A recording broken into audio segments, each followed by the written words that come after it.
तो ये आपके सामने क्या देखने को मिलता है, एनपीडब्ल्यूटी सिस्टम। क्या होता है एनपीडब्ल्यूटी? तो प्यारे दोस्तों इसे बोला जाता है नेगेटिव प्रेशर वुंड थेरेपी। अरे इसे क्या बोला जाता है, नेगेटिव प्रेशर। नेगेटिव प्रेशर का मतलब एक प्रकार का वैक्यूम ही है, pressure wound therapy. Negative pressure क्या देखने को मिलती है, वुंड थेरेपी देखने को मिलती है। वेरी इंपॉर्टेंट चीज है। अरे इसे क्या बोला जाता है, नेगेटिव प्रेशर वुंड थेरेपी के नाम से जाना जाता है, जिसे एनपीडब्ल्यूटी के नाम से जानते हैं। क्लियर है, ध्यान रखिएगा। अब ये कब लगाया, कितना प्रेशर लगाया जाता है, तो इसमें माइनस में 100 to 1, अरे 100 to -120 mm ऑफ Hg का अपन इसमें प्रेशर लगाते हैं। प्यारे दोस्तों अब इस कहानी के किरदार को अच्छे से समझिएगा। वो मरीज जिनमें लॉन्ग टाइम से वुंड हील नहीं हो रहा है, अगर ध्यान रखिएगा मैं आपको बताता हूं, लॉन्ग टाइम से, क्या बोल रहा हूं, लॉन्ग टाइम से अगर किसी में वुंड हील नहीं हो रहा है तो कौन कौन से कारण देखने को मिलता है।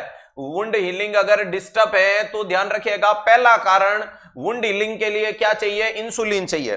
देखो एक एक पॉइंट लिख रहा हूं, बहुत अच्छे से समझना। वुंड हीलिंग में किसका किसका रोल है, तो एक नाम है इंसुलिन, ठीक है सर। दूसरा नाम आता है वुंड हीलिंग के लिए क्या चाहिए, तो प्रोटीन चाहिए। अरे क्या चाहिए, प्रोटीन। और तीसरा वुंड हीलिंग के लिए क्या चाहिए, तो एस्कोर्बिक एसिड चाहिए। अरे क्या चाहिए, एस्कोर्बिक एसिड चाहिए। चौथे नंबर पे क्या बोल सकते हो, तो स्टेरिलिटी चाहिए, स्टेरिलिटी। जहां पे भी ये कोई भी चीज चेन ब्रेक हो जाएगी, मरीज में वुंड हीलिंग डिस्टर्ब हो जाएगी। बहुत आसान शब्दों में बता रहा हूं कि प्यारे दोस्तों अब मुझे बताओ कि डायबिटीज के मरीज होते हैं उनमें इंसुलिन की कमी है या नहीं है। और डायबिटीज के मरीज में इंसुलिन की कमी होती है, तो मैं यहां बोल रहा हूं इंसुलिन क्या करता है, वुंड हीलिंग को प्रमोट करता है। ये चारों फैक्टर क्या करते हैं, वुंड हीलिंग को प्रमोट करते हैं। वेरी इंपॉर्टेंट चीज है, ये चारों चीज क्या करते हैं, वुंड हील को प्रमोट करते हैं। ध्यान रखिएगा, अगर मैं आपसे बोलूं कि किस व्यक्ति में इंसुलिन की कमी है, तो आपने बोला सर डायबिटीज वाले में कमी है। तो बेटा डायबिटीज वाले में कमी है तो आपका वुंड हील नहीं हो सकता। तो क्यों ना अपने एक बढ़िया तरीका काम में लें कि डायबिटीज वाले मरीज की ड्रेसिंग करने के लिए अपन उसके ऊपर क्या डाल सकते हैं, इंसुलिन का स्प्रे कर दें, बहुत बढ़िया रहेगा, बहुत अच्छे तरीके से हीलिंग देखने को मिलेगी। चलो अगला, प्रोटीन जो आपका एक न्यूट्रिशनल वैल्यू है। प्रोटीन क्या करती है, बॉडी बिल्डिंग करती है, और जिस व्यक्ति में प्रोटीन की कमी है उसमें भी वुंड हीलिंग नहीं होता है। तो आपको मरीज को, वुंड वाले मरीज को हाई प्रोटीन डाइट देनी है, इफ नॉट कॉन्ट्राइंडिकेट। ऐसा नहीं कि किडनी फेल है प्रोटीन टिका दी, तो ध्यान रखिएगा लिवर खराब है प्रोटीन दे दी, नहीं। अगर कोई कॉन्ट्राइंडिकेशन नहीं है तो आप उसको हाई प्रोटीन डाइट दो। तीसरा एस्कोर्बिक एसिड बोले तो विटामिन सी। विटामिन सी भी वुंड हीलिंग को प्रमोट करता है। जिस व्यक्ति में विटामिन सी की कमी रहेगी उसमें भी वुंड हीलिंग प्रॉपर नहीं हो पाएगी। और अगला है स्टेरिलिटी। स्टेरिलिटी का मतलब आपको उस एरियाज को इन्फेक्शन फ्री बनाना है।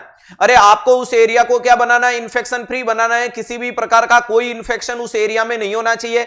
ऐसे नहीं, अब डायबिटीज के मरीज में दो कारण होते हैं वुंड हीलिंग को रोकने का, एक तो इंसुलिन की कमी और दूसरा डायबिटीज के मरीज में ग्लूकोज ज्यादा है, और ग्लूकोज बैक्टीरिया की ग्रोथ करवाता है। तो वुंड में बैक्टीरिया घूमते रहते हैं और घूमेंगे तो हील कैसे होगा। इसलिए डायबिटीज वाले मरीज को एंटीबायोटिक चला करके वुंड में स्प्रे डाल देना, फटाक से ठीक हो जाएगा। ठीक है, तो यहां स्टेरिलिटी का मतलब हाइजीन मेंटेन करो, बराबर ड्रेसिंग करो, हाइड्रोजन से करो, बीटाडीन से करो, क्लीनिंग रखो, स्टेरिलिटी मेंटेन करो, तो आपके मरीज की वुंड हीलिंग होगी। क्लियर है। अब ऐसी कंडीशन के बावजूद वुंड हीलिंग नहीं हो रही है, इसका मतलब due to lack of blood supply. इसके बावजूद नहीं हो रही है तो जवाब क्या होगा, due to lack of blood supply. अरे इसके अलावा नहीं हो रही है, इसका मतलब उस एरिया में क्या नहीं पहुंच रही है प्यारे दोस्त, ब्लड सप्लाई नहीं पहुंच रही है। सही बात है, क्योंकि बिना खून तो कुछ पॉसिबल ही नहीं है। बिना खून तो कोई चीज आगे पॉसिबल ही नहीं है, क्योंकि उस एरिया में ऑक्सीजन कौन कैरी करता है। बेटा वेट कर, ऑक्सीजन थेरेपी पे जा रहा हूं, ये आ गई। अब ध्यान रखिएगा, अब मैंने बोला कि अगर उसको खून नहीं पहुंचेगा तो खून में खून से प्यार है या आरबीसी से, आरबीसी से प्यार है या हीमोग्लोबिन से, हीमोग्लोबिन से प्यार है या ऑक्सीजन से, तो ऑक्सीजन से। मुद्दा यह है कि ब्लड सप्लाई का मतलब उस एरिया में ऑक्सीजन नहीं जाएगी तो वो वुंड हील कैसे करेगा। तो अगला तरीका है कि उस एरिया की ब्लड सप्लाई बढ़ाओ। अब ब्लड सप्लाई कैसे बढ़ाओ कि अगर कोई थ्रोम्बस है, कोई ब्लॉकेज है, कोई डाइवर्जन है तो कंप्लीट करो, सही करो। और या फिर क्या करो, हाइपरबोरिक ऑक्सीजन, डायरेक्ट वुंड में ऑक्सीजन दे सकते हो। लेकिन अगला तरीका क्या है कि यहां अपन काम में लेते हैं नेगेटिव प्रेशर वुंड थेरेपी, एक ऐसी थेरेपी जो वैक्यूम क्रिएट करेगी। मान लीजिएगा कि इस हाथ पे मान लो कि आपको एनपीडब्ल्यू लगानी है, तो ये रही एनपीडब्ल्यू। अब इसमें ये क्या है, ये इसके पेड है प्यारे दोस्त। ये क्या देखने को मिलते हैं, पेड देखने को मिलता है। जहां पे वुंड है उस वुंड के ऊपर आपने ये चिपका दिया, ये क्लियर है, इतना टाइट आपने चिपका दिया और इसके ऊपर कोई बैंडेजिंग वैंडेजिंग कर दो ताकि ये वैक्यूम प्रेशर क्रिएट से उछले नहीं, हटे नहीं। उसके बाद आप इस मशीन में रीडिंग सेट कर दोगे कि कितना नेगेटिव प्रेशर लगाना है। मान लीजिएगा कि मैंने अकॉर्डिंग टू सिचुएशन -100 लगाया, तो अब ये -100 के अनुसार लगातार मरीज के उस एरिया में वैक्यूम क्रिएट करेगा। करेगा या नहीं करेगा? करेगा। तो अंदर जो एरिया से ब्लड आता है वो उस एरिया की ब्लड सप्लाई बढ़ा देगा। और जब उस एरिया की ब्लड सप्लाई बढ़ जाएगी, जब उस एरिया की ब्लड सप्लाई बढ़ जाएगी तो अपने आप उस एरिया में हीलिंग देखने को मिलेगी, नहीं मिलेगी? तो डेफिनेटली देखने को मिलेगी, दुनिया की कोई ताकत नहीं रोकेगी। तो बहुत सारे factor, many more factor should be responsible for wound healing and wound promotion, जिनमें 5 अपन ने अति महत्वपूर्ण पढ़े। इंसुलिन का रोल क्या है बता दिया। देखो, कंसेप्टोलॉजी को, रैशनल को लेना ही 360 डिग्री की फितरत है, रटना मत। प्रोटीन का क्या रोल है, बॉडी बिल्डिंग हो गया। एस्कॉर्बिक एसिड वुंड हीलिंग करवाता है। स्टेरिलिटी, हाइजीन मेंटेन करो। एक बच्चा फंगस लिख रहा है, हाइजीन में सब खत्म हो जाएंगे। अरे बैक्टीरिया भी मरेगा, वायरस भी मरेगा, फंगस भी मरेगा, पैरासाइट भी मरेगा, जो भी है वो मरेगा आप जब हाइजीन मेंटेन करोगे। और इधर अपन ने एनपीडब्ल्यू क्यों लगाया, क्योंकि ये इसकी ब्लड सप्लाई बढ़ा दे। और इंपॉर्टेंट चीज है कि ब्लड सप्लाई इस तरीके से ना बढ़ा पाओ तो उसमें क्या लगाओगे, हाइपरबोरिक ऑक्सीजन दे सकते हो। क्या दे सकते हो? हाइपरबोरिक ऑक्सीजन थेरेपी।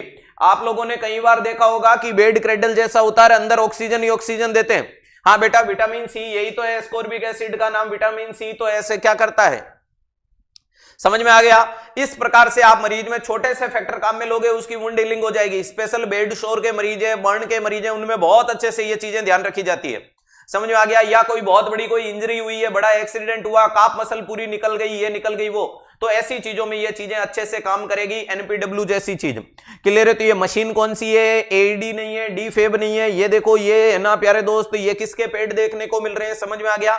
एडी होता तो जरूर मरीज की चेस्ट वाले एरियाज के साथ में रीडिंग को बताता। ऐसा यहां पर कोई भी फोटो नजर नहीं आया। बोलो आज के आनंद की जय। कुछ बच्चे इसको वेक ड्रेसिंग कह रहे थे। वेक का मतलब वैक्यूम क्रिएट करना, और वैक्यूम का मतलब ही नेगेटिव प्रेशर होता है। वैक्यूम का मतलब क्या होता है? Negative pressure.